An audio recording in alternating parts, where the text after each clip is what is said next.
Sugar is the villain of the fitness industry. It's been demonized and villainized forever, blamed for everything from obesity to diabetes. What what if? What if we've been looking at sugar all wrong? What if, in the right context, sugar can actually fuel your performance, boost your endurance, boost your energy, and help control your appetite? Control my appetite with sugar? I don't understand. Sugar is what makes you fat. Sugar is what gives you diabetes. Is it? Or maybe it's just that you've been looking at sugar all wrong. Most people think about sugar, and I know that I am guilty of the same, in the context of your crap junk foods, your Pop Tarts, your ice cream, your chips, your this, your that. But the reason that those things make you fat is because they're also accompanied by a ton of fat. Sugar by itself is not what's making you fat. It's sugar included with all those fats that are making you fat. Sugar in the absence of fat can actually do a lot of great things. So we're going to dig into what is the sugar diet, what's some science behind it, and kind of go from there. I'm going to be saying things that are backed by science. Some of it are anecdotal to myself, to others, and some are just words from outspoken advocates like Cole Robinson, Mark Bell, Jurgen Ryder, who are very outspoken proponents of the sugar diet. It's kind of gotten a new resurgence. This is not new by any means. They've been doing testing like this since the 40s. In the 1940s, they were running tests and trials where they were using the sugar diet. But it has gotten a resurgence lately from the people that I mentioned because they're getting fantastic results and because they have massive audiences. They're able to put this information out there, whereas just up until a couple of weeks ago, there wasn't nearly that much information out there aside from very old studies or easy to access information. So in having this have its resurgence, we're able to put that information out there and learn a lot of new things and learn even old things that we didn't know about because now we have easier access to it. So kind of let's get into it. What is the sugar diet? What isn't the sugar diet? Well, what it's not, for one, it's not what you think. You're not eating Twinkies all day and just Twinkies. You're not shoveling donuts in your mouth. It's nothing like that. It's really just about using simple sugars, often from fruit juices, or even glucose, as a clean, rapidly absorbing fuel source. So, for example, Jurgen Ryder, who's a very well-known proponent of this, he's been known for a very long time for his high-carb, low-fat vegan approach. So that's also what's cool about this diet. It works across whether you're a meat eater or a vegan, a vegetarian, what have you. This kind of works across the spectrum, which is really great. So like I said, he's been known for his low-fat, high-carb vegan approach. He has long promoted the use of fruit and sugar as an ideal fuel source for endurance athletes. He is a huge biker, runner, things like that.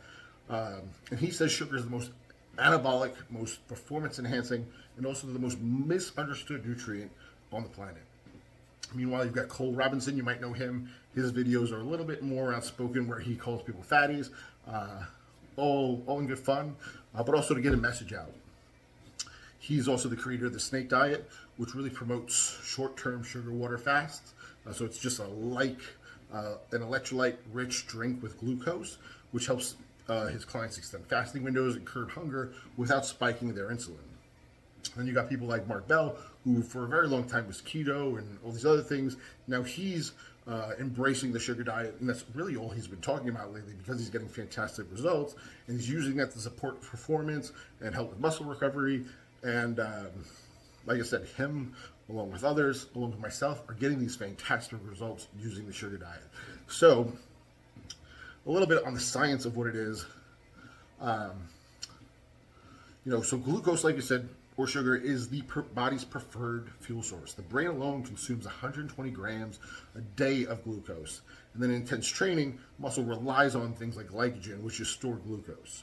There was a study back in 1987 that showed carbohydrate ingestion during prolonged exercise improved endurance by 30% or more, and it maintained their blood glucose and spared their muscle glycogen.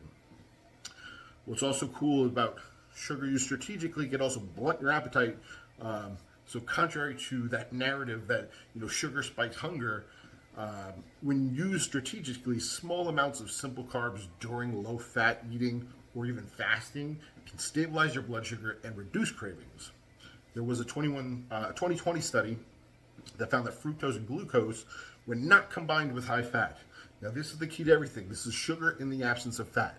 So when you have this sugar, the fructose and the glucose, when it's not combined with high fat, it does not significantly increase appetite or food intake in lean individuals. Low-fat, high-carb diets, including high sugar from fruit, which is kind of what I've been preaching lately, what Mark Bell preaches, and what these other guys are talking about. It's been shown to reduce weight and improve insulin sensitivity. Even back to the 1940s, guys. There was a study all the way back in the 1940s. It was called the Kempner Rice Diet, where they fed these people controlled groups of diets of mostly rice. It was extremely high in sugar, extremely high in carbs, up to 90%. And it was used in these studies, and they were able to do things like reverse type 2 diabetes, lower blood pressure, reduce weight. There was another study in 2018 that found that high-carb vegan diets reduced body fat, and improved insulin function, even when the sugar intake was incredibly high. So that is the key, using the sugar strategically in the absence of fat. If you can do that, what happens is pretty amazing. You'll be able to sustain your energy throughout the course of the day. So you'll be able to massively change your output of calories by being able to put more energy into your workouts, do more cardio, just move more in general, and you'll be burning more calories, which is fantastic. So as far as some other anecdotals, Durian Ryder, who we just spoke about, he runs ultra marathons, and he does that on dates and sugar water. He claims that endurance athletes perform best when sugar is their primary fuel, and science backs that up. Science, bitch. I don't know what to tell you. Mark Bell, he was once keto, huge. Now he includes carbs constantly to be able to support strength, recovery, and hormonal health, finding that well-timed sugar boosts can actually improve your performance without fat gain, that's the goal, baby. That is the fucking goal. Cole Robinson, his electrolyte sugar protocols, where he's doing the sugar fasting. He's using these during the extended fasts to prevent the body from crashing, which is an idea that's similar to glucose infusion therapy and clinical fasting, where like when somebody's in a coma and they put them on an IV. That's what that is, sugar water. So what unites all these people, whether some of them are carnivores, some of them are vegans, is their strategic sugar use, not necessarily abuse. Sugar abuse is when you're adding in all that fat, you're eating that crap food that has all that fat in it, the ice cream, the cookies, the this, the that, tons of fat. That's what's making you fat, not the sugar itself. So if you use sugar strategically, then sugar in context with low fat and timed with workouts can give you an incredible result. So, is the sugar diet for everyone? Not necessarily. But the demonization of sugar lacks nuance, and it really needs to be further explored. And that's what my hope in doing it is. As I learn more, I'm going to share more. That's what Mark Bell is doing. That's what all these other people are doing, is trying to get that information out there. When we learn more, we can do more, we can be more, and we can be better. And that's the point of it all. So just straight up demonize sugar, I think, is ignorant.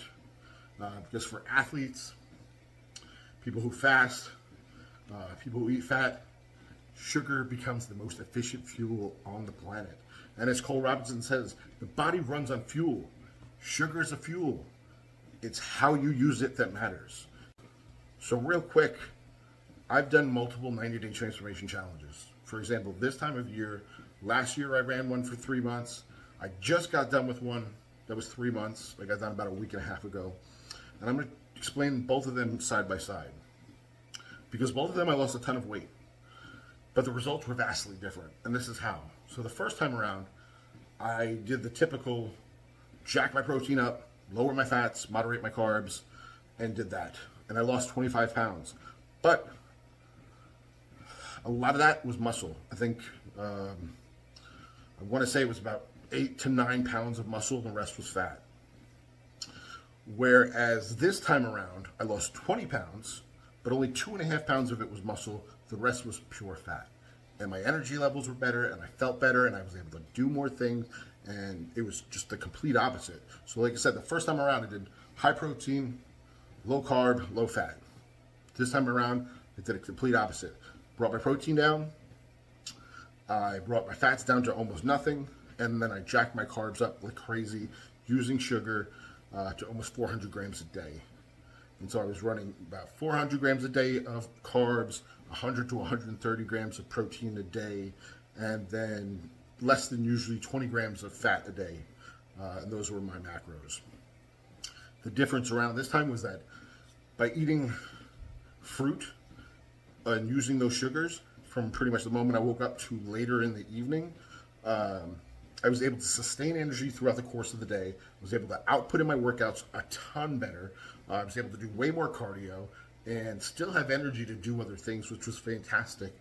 And then at night, I would eat one high protein or high lean protein meal with a ton of veggies to make myself feel full. And then I would usually finish off the night with a protein ice cream or something like that I made in my Ninja Creamy or something similar. And I kept my proteins and my fats till the nighttime. And pretty much throughout the rest of the course of the day, it was all fruits, fruit juices, on occasion some soda, and maybe some candy. But for the most part, it was fruit and fruit juices is what I really had about 80% of the time. And like I said, I went from 198 pounds to 178 pounds. I went from 15.6% body fat to 10.1%. And of that 20 pounds I lost, only 2.5 pounds were muscle. The rest was pure fat. I had a ton of energy. I haven't felt this good in forever. I feel like I look better than I've ever looked before. I'm slowly, or actually no, now it's more, I'm quickly getting to my goal of how I want to look. And I'm going to be running this sugar diet for the next couple months as I prepare for a bodybuilding competition.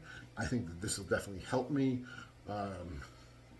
So I'm going to be documenting a little bit more. I'm going to be talking about like supplements I take. I'll talk about, what I'm actually eating, show you the meals. And, as I learn more, I'll share it with you guys. And I'm going to get better documenting it so I have it as historical data and so I can share it with you guys as well. So if you're interested in this kind of stuff, stick along or tag along, stick around. We're going to get into some crazy stuff. I think this is going to have fantastic results at the end of the day. Like I said, I've been running it. I've had a couple clients who've been running it and getting great results. Cole Robinson's been doing this with his thousands of clients, getting tremendous results. Dorian Ryder with his, Mark Bell with his. These guys are all getting fantastic results using sugar in the absence of fat. Guys, sugar might be the hack to get you where you want to be. A lot of people are going to demonize it and tell you that I'm a liar and I'm wrong and everybody else is wrong and come up with 1,000 reasons why. But it's really what works for you. Everybody is different and every body is different. So what works for you may not work for me and vice versa. But it's worth giving a shot. What's the worst that can happen? You put yourself in a worse position than you already are. This isn't extreme starvation. This isn't, taking a bunch of chemicals. This is eating fruit. Eating fruit and drinking fruit juice the majority of the day to sustain energy. And then you get to have a normal meal at night. And you don't have to restrict yourself. But by doing it this way, you're able to create an effect that's pretty impressive. So what's the worst that could happen? Try it out. I'm not a doctor. I'm not telling you to do this. I'm telling you that you should do this. I'm telling you that I'm doing it and getting fantastic results. I have clients that are getting fantastic results. All these other people and their clients are getting fantastic results. So there is some validity to it. There's science that backs it up. There's always going to be naysayers. There's always going to be people saying that it's not sustainable, and perhaps it's not. I don't plan to run it all year long, but I am going to run it in fat loss and cutting phases because I think it's brilliant. So stick around, and we're going to talk a heck of a lot more about it. The sugar diet, baby. I'm out.